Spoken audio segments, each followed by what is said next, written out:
और मेरे भाइयों क्या हाल चाल है यार। तो आज की इस वीडियो में अपन बात करने वाले हैं इंडियन प्रीमियर लीग के एक और मैच के बारे में जो कि खेला जाने वाला है एमआई और सीएसके के बीच में।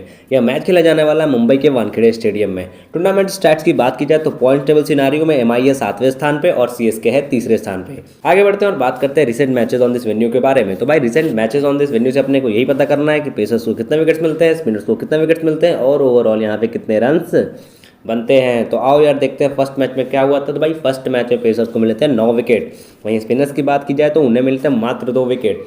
स्कोर कार्ड की बात कर लेते हैं तो 196 और 199 बने थे इस ग्राउंड पे, समझ गए। तो आगे बढ़ते हैं और बात करते हैं सेकंड मैच के बारे में। उसमें पेसर्स को मिले थे 10 विकेट और स्पिनर्स को मिले थे मात्र 2 विकेट। वहीं स्कोर कार्ड की बात की जाए तो रन्स बने थे 234 और 205। तो आगे बढ़ते हैं और बात करते हैं तीसरे मैच के बारे में। तो तीसरे मैच में पेसर्स को मिले थे 10 विकेट और स्पिनर्स को मिले थे मात्र 3 विकेट। वहीं स्कोर कार्ड की बात की जाए तो रन्स बने थे 125 और 127। ये राजस्थान रॉयल वाला मैच था अगर किसी को याद हो तो नेक्स्ट बात करते हैं चौथे और आखिरी मैच के बारे में। तो भाई इसमें पेसर्स को मिले थे 6 विकेट और स्पिनर्स को मिले थे मात्र 1 विकेट। वहीं स्कोर कार्ड की बात की जाए तो रन्स बने थे 200 और 201। तो भाई ओवरऑल इस डेटा से ये कंक्लूजन निकाल सकते हैं अपन कि रन्स तो भाई 200 प्लस रख लो तुम, और अगर एवरेज निकाला जाए तो 170 प्लस ही मान के चलना है। यहाँ पे कितना 170 प्लस किससे, बैटिंग सेक्शन से, मतलब बैटिंग से। और अगर बॉलिंग की बात की जाए तो भाई पेसर्स को ज़्यादा मदद मिलेगा क्योंकि देखो 9 विकेट 10 विकेट 10 विकेट और 6 विकेट, ठीक। तो पेसर्स को भर लेना, और अगर स्पिनर्स को रखना चाहते हो तो मैक्स से मैक्स एक स्पिनर को रखना और वैसे स्पिनर को रखना जो ऑलराउंडर सेक्शन में मेंशन्ड हो ताकि बैटिंग बैकअप दे दे। नेक्स्ट बात करते हैं recent head to head matches के बारे में। तो recent head to head matches से अपने को यही पता करना है कौन से प्लेयर बनते हैं स्टार और कौन से हो जाते हैं फ्लॉप। तो देखो भाई फर्स्ट मैच में कौन से स्टार बन के आए थे। भाई फर्स्ट मैच में बैटिंग सेक्शन से स्टार बन के आए थे निहाल वधेरा और डेवन कॉनवे। अगर वहीं बॉलिंग सेक्शन की बात की जाए तो स्टार बन के आए थे मथीशा पथिराना, दीपक चहर, तुषार देशपांडे और पीयूष चावला। आगे बढ़ते हैं और बात करते हैं दूसरे मैच के बारे में। तो दूसरे मैच में भाई स्टार बन के आए थे बैटिंग सेक्शन से कौन, अजिंक्य रहाणे और ऋतुराज गायकवाड़। वहीं बॉलिंग सेक्शन की बात की जाए तो स्टार बन के आए थे रविंद्र जडेजा, मिचेल सेंटनर और तुषार देशपांडे। आगे बढ़ते हैं और बात करते हैं तीसरे मैच के बारे में। तीसरे मैच में भाई एमआई 5 विकेट से जीत गई थी मैच, किसके, सीएसके से। तो भाई इसमें स्टार बन के आए थे महेंद्र सिंह धोनी, थाला और तिलक वर्मा। किधर से, बैटिंग सेक्शन से। और बॉलिंग सेक्शन से स्टार बन के आए थे कुमार कार्तिकेय, समझ गए। तो आगे बढ़ते हैं और बात करते हैं चौथे और आखिरी मैच के बारे में। तो चौथे और आखिरी मैच में भाई बैटिंग सेक्शन से स्टार बन के आए थे तिलक वर्मा, और वहीं बॉलिंग सेक्शन से बात की जाए तो भाई स्टार बन के कोई नहीं आता, मतलब एवरेज गया था, एक एक विकेट दोनों को मिले थे। किसको किसको, महेश तीक्ष्णा को और मिचेल सेंटनर को। तो भाई अगर इस डेटा से कंक्लूजन निकालना चाहो तो यही निकाल सकते हो कि भाई पिछले हेड टू हेड के 4 मैच में सीएसके 3 बार जीत के आई है। देखो सीएसके 1/6 विकेट, सीएसके 1/7 विकेट्स, नीचे देख लो तो सीएसके 1/3 विकेट। मुंबई इंडियन मात्र एक बार जीत के आ रही है इस राइवलरी को, मतलब कि हेड टू हेड के पिछले 4 मैच की बात कर रहा हूँ मैं, ओवरऑल की नहीं। पिछले 4 में मात्र एक बार जीत के आ रही कौन, एमआई। पिछले 4 मैच की बात करें तो 3 मैच किसके फेवर में गया, सीएसके के फेवर में, और 1 मैच किसके फेवर में गया, एमआई के फेवर में, समझ गए इस को। तो आगे बढ़ते हैं और बात करते हैं वीडियो के मोस्ट इंपॉर्टेंट सेक्शन के बारे में जो कि है प्लेयर बैटल। तो प्लेयर बैटल में सबसे फर्स्ट पे है कौन, रोहित शर्मा। भाई रोहित शर्मा का बहुत सारे बॉलर के साथ आज के दिन मैचअप है, ये बहुत इंपॉर्टेंट होने वाला है आज के दिन।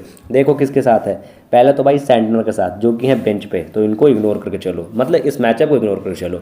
नेक्स्ट है भाई जडेजा के साथ, 3 बार वाला मैचअप है, यानी तगड़ा मैचअप है। नेक्स्ट मैचअप भाई मोइन अली के साथ। भाई मोइन अली अगर खेलता है तो ये मैचअप भी तगड़ा बन सकता है, सेंटर भी खेल सकते हैं।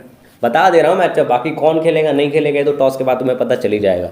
तो भाई मैचअप अगर ध्यान से देखो किसके साथ है, पहला तो सेंटनर के साथ, फिर जडेजा के साथ, फिर मोइन के साथ, फिर चहर के साथ, फिर मुस्ताफिजुर रहमान के साथ, और भाई शार्दुल के साथ तो एक बार वाला है तो उसे इग्नोर अपन कर सकते हैं। तो भाई चहर और मुस्ताफिजुर वाला मैचअप आज के दिन में सही होने के पूरे पूरे चांसेस है। और अगर मेरे से पर्सनली पूछो कि भाई कौन सा मैचअप पक्का सही हो सकता है, तो पक्के से मतलब मेरा अपना ओपिनियन, तो भाई मुस्ताफिजुर वाला मैचअप ज़्यादा चांस है कि वो सही होगा, क्योंकि भाई रोहित शर्मा फंसते हैं किसके सामने, लेफ्ट आर्म पेसर के सामने, और मुस्ताफिजुर रहमान क्या है, एक लेफ्ट आर्म पेसर है।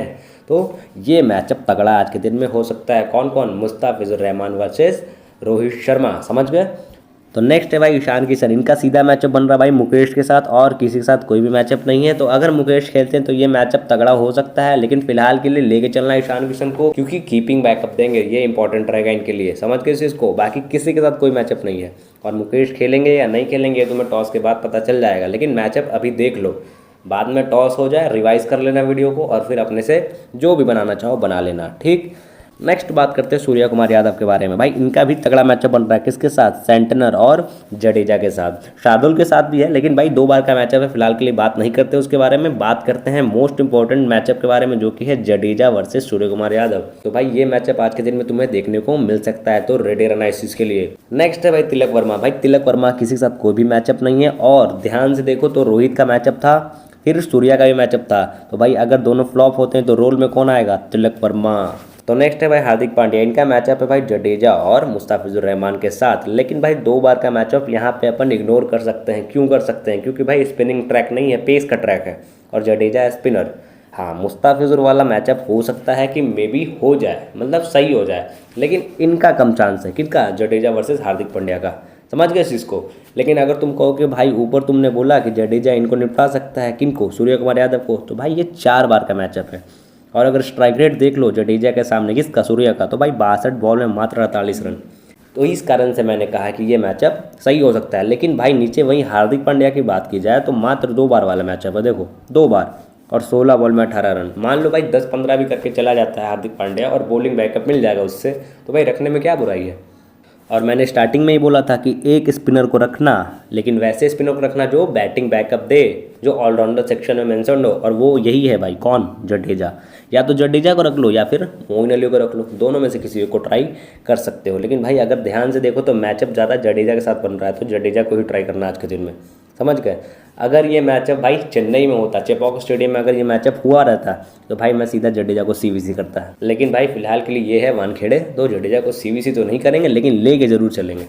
तो आज का गिव अवे क्वेश्चन भी यहीं से पूछ रहा हूँ कि तुम्हें बताना है कि जडेजा यानी रविंद्र जडेजा आरजे कितने पॉइंट्स देंगे। पॉइंट बताना है, और भाई 5 का मार्जिन लेके जा सकते हो तुम लिमिट।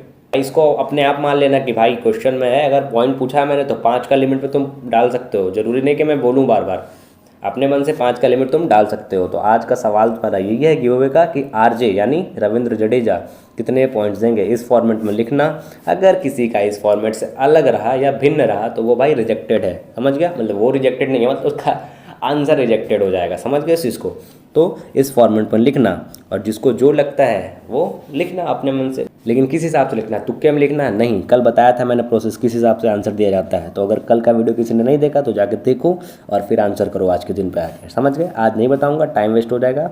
कल बताया था, अगर किसी ने देखा है तो वो सटीक मार के आया होगा आंसर। और अगर कोई वीडियो नहीं देख पा रहा है या किसी कारण से उसे देखने का मन नहीं हो रहा है, तो फिर भाई एक काम करो, टीवी का चैनल खोलो। कौन सा चैनल? पोगो, और देखो जाके। ठीक, बढ़ते हैं आगे, बात करते हैं टिम डेविड के बारे में। भाई टिम डेविड का सीधा मैचअप बन रहा है देशपांडे और चहर के साथ। चहर भाई नीचे, सॉरी, चहर के साथ। समझ गए इस चीज़ को। तो भाई ये मैचअप भी सही हो सकता है, मोस्ट प्रोबेबल चांस है। क्योंकि मान लो अगर नेचुरली टिम डेविड आते हैं किधर, 15 या 16 ओवर के बाद ही नेचुरली अगर चला मैच, तो भाई ये देशपांडे सामने आ सकते हैं उस टाइम। समझ गए तुम इस चीज़ को। और मे बी 1 ओवर चहर का भी बचा रहे उस टाइम तक। तो ये मैचअप भी सही होने के पूरे चांसेस हैं। लेकिन फिर भी मैं बोल रहा हूँ कि भाई ये बंदा हिटर है, तो फर्स्ट इनिंग में ज़रूर से ट्राई कर लेना टिम डेविड को, और सेकंड इनिंग में सीधा ड्रॉप कर देना। फर्स्ट में ट्राई करना, सेकंड में ड्रॉप। क्या? फर्स्ट में ट्राई करना, सेकंड में ड्रॉप। तो आगे बढ़ते हैं और बात करते हैं ऋतुराज गायकवाड़ के बारे में। तो भाई इनका किसी के साथ कोई भी मैचअप नहीं है, तो सीधा लेके जाओ। जीएल में सीवीसी भी कर देना आज के दिन में। नेक्स्ट है भाई सचिन रविंद्र। इनका भी किसी के साथ कोई मैचअप नहीं है, तो बिंदास लेके जाओ। इनको भी सीवीसी कर सकते हो आज के दिन में बिंदास तुम। समझ गए इसको। नेक्स्ट है भाई शिवम दुबे। ये इंपॉर्टेंट हो सकता है मैचअप। भाई इनका मैचअप है बुमराह के साथ, और 17 बॉल में मात्र 10 रन और 2 बार निपटा चुका है। कौन? बुमराह। किसको? शिवम दुबे को। तो ये मैचअप तगड़ा हो सकता है आज के दिन में। तो भाई अगर तुम इस मैचअप को कंसीडर कर रहे हो तो सीधा ड्रॉप कर देना। किसको? शिवम दुबे को। अगर नहीं कंसीडर कर रहे हो तो भाई दोनों को ले लेना। कंसीडर मत करो तो दोनों को ले लो, क्योंकि भाई बुमराह भाई क्लास बॉलर है, वानखेड़े में भाई अलग ही फॉर्म में रहता है, तो लेके चलना। समझ गए इस चीज़ को। नेक्स्ट है भाई अजिंक्य रहाणे। अजिंक्य रहाणे का सीधा मैचअप है चावला के साथ, लेकिन चावला है फिलहाल के लिए बेंच पे, बाकी किसी के साथ कोई मैचअप नहीं है, तो लेके चलना। अगर चावला खेलते हैं तो ड्रॉप करने का रिस्क ले भी सकते हो, लेकिन अगर चावला नहीं खेलते हैं तो सीधा ड्रॉप कर देना। किसको? अजिंक्य रहाणे को, क्योंकि भाई मैचअप नहीं है ना किसी के साथ, और मैचअप नहीं है किसी के साथ तो आउट कौन करेगा। समझ रहे हो इस चीज़ को। अपन तो डेटा के हिसाब से बोल सकते हैं, पहले तो बोल नहीं सकते हैं कि कोई भी आउट करके चला जाएगा या कोई आउट नहीं कर पाएगा। डेटा के हिसाब से सिर्फ और सिर्फ चावला के साथ तगड़ा मैचअप है। तो चावला खेलते हैं तो इनको ड्रॉप करना। किनको? अजिंक्य को। और चावला नहीं खेलते हैं तो अजिंक्य को पिक करके ही चलना आज के दिन में। समझ गए इस चीज़ को। तो नेक्स्ट बात करते हैं डैरिल मिचेल के बारे में। डैरिल मिचेल का सीधा मैचअप बन रहा है बुमराह के साथ। 10 बॉल में मात्र 7 रन और 2 बार निपटा चुका है। तो भाई इस मैचअप के भी सही होने के पूरे पूरे चांसेस हैं, तो इस चीज़ को ध्यान में तुम रख लेना। तो रिस्क टेकर जो भी हो डैरिल मिचेल को ड्रॉप कर देना। किसको लेके? बुमराह को लेके, क्योंकि भाई पेस का पीछे और बुमराह वानखेड़े में भाई अलग ही रोल में रहता है, तो मे भी इसको निपटा के चला जाए। फर्स्ट इनिंग में सजेस्ट करूंगा मैं कि इसको लेके जाना, सेकंड में ड्रॉप कर देना। समझ गए इस चीज़ को। तो नेक्स्ट है भाई मोइन अली। भाई मोइन अली का सीधा मैचअप है हार्दिक पांड्या के साथ। तो भाई मोइन अली को तभी ले जाना जब इसके बॉलिंग करने के चांसेस हों। जब ये बॉलिंग नहीं करे तो लेके मत जाना, सीधा आज के दिन में ड्रॉप करके चलना। और भाई मोस्ट प्रोबेबल चांस है कि ये बॉलिंग करे, क्योंकि सामने 2 लेफ्टी प्लेयर हैं। कौन कौन? एक ईशान किशन और दूसरा तिलक वर्मा, दोनों लेफ्टी प्लेयर हैं। तो मोस्ट प्रोबेबल चांस है कि उनके सामने ये बॉलिंग करने आ सकते हैं 2 से 3 ओवर। इस चीज़ को ध्यान में रख लेना अगर खेलते हैं तो। अगर नहीं खेलते हो भाई तो फिर बात ही खत्म करते हैं। तो आगे बढ़ते हैं और बात करते हैं सेफ सीवीसी चॉइसेस के बारे में। तो एमआई की तरफ से बना सकते हो हार्दिक पांड्या और ईशान किशन को। वहीं सीएसके की तरफ से बना सकते हो सचिन रविंद्र और रविंद्र जडेजा को। डिफरेंशियल जीएल सीवीसी चॉइसेस की बात की जाए तो एमआई की तरफ से बना सकते हो तिलक वर्मा और जसप्रीत बुमराह को। वहीं सीएसके की बात की जाए तो सीएसके की तरफ से बना सकते हो ऋतुराज गायकवाड़ और दीपक चहर को। तो भाई एनालिसिस वाला पार्ट हो जाता है खत्म। अब कर लो 3 काम। 3 काम यही है कि चैनल को कर लो सब्सक्राइब, वीडियो करो लाइक, वीडियो करो शेयर और वीडियो को नीचे करो कमेंट जो भी है तुम्हारे गिव अवे का आंसर। एक गिव अवे क्वेश्चन मैंने पहले पूछ लिया है वीडियो के स्टार्टिंग में, और स्टार्टिंग में या मिड में तुम अगर देख के आओ तुम्हें पता होगा। और दूसरा गिव अवे क्वेश्चन यही है कि कोई भी एक प्यारा सा कमेंट करो और जिसका कमेंट हमारी टीम को अच्छा लगेगा वो बन जाएगा गिव अवे का क्या विनर यानी विजेता। और भाई पहला क्वेश्चन जो मैंने जिस फॉर्मेट में पूछा है, मान लो एक्स वाई और उसका पॉइंट, इसी के फॉर्मेट में लिखना। मेरे फॉर्मेट के अलावा कोई अलग फॉर्मेट में लिखता है तो भाई वो डिस्क्वालीफाइड माना जाएगा सीधा। समझ गए इस चीज़ को। हाँ भाई 5 का लिमिट तुम ले सकते हो, उसमें कोई दिक्कत नहीं, लेकिन जिस फॉर्मेट में लिखा उसी फॉर्मेट में लिखना। अपने मन से नाम मत लिख देना प्लेयर का, तो भाई गिव अवे क्वेश्चन आउट हो जाता है। समझ गए इस चीज़ को। मान लो तुमने नाम लिख दिया, मान लो मैंने क्वेश्चन पूछा था कि मोइन अली कितने पॉइंट्स देगा, तुमने लिख दिया मोइन अली, तो भाई वो गलत हो गया ना भाई। फिर तुम्हें लिखना है क्या? MA, जिस हिसाब से मैंने बताया। और जो सवाल पूछा वो तुम्हें पता होगा, किसके बारे में पूछा तुम्हें पता है ना, तो उसी हिसाब से लिखना। समझ गए। और थर्ड काम ये है कि टेलीग्राम चैनल को ज्वाइन कर लो। और लास्ट में यही कहूँगा कि थैंक्स अ लॉट। जय श्री राम।